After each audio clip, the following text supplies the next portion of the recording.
না আমি অনেক হেট খাই ভাই। হেট খাই দেখে তো টায়ার্ড হয়ে গেছে। একবার একটা মেসেজ পাইছি, এখন লোকটার নাম হচ্ছে সৈয়দ রাসেল। আসসালামু আলাইকুম, তুমি একটা হারামজাদা। হঠাৎ করে এসকেলেট করলো ব্যাপারটা। তোমার মতন শুয়োরের বাচ্চা, ও শুয়োরটা ক্যাপস লগে দিয়েছে, বাচ্চাটা আবার ছোট করে রেখে দিয়েছে।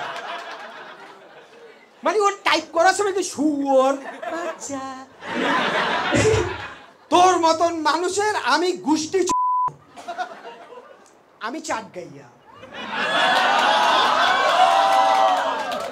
এর মধ্যে আমি চিন্তা করছি আমার চাচা তো একটা আমার জমি না চুরি করে ফেলছে, ওর অ্যাড্রেসটা দিয়ে দিই, এটলিস্ট আমার কাজ হয়ে যাবে। ঠিং ঠং। হ্যাঁ বাবা, তুমি কে? আমি সৈয়দ রাসেল।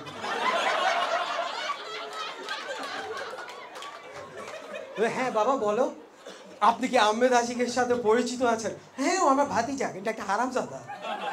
বলছে দ্যাট ডাজন্ট ম্যাটার। প্যান্ট খুলো।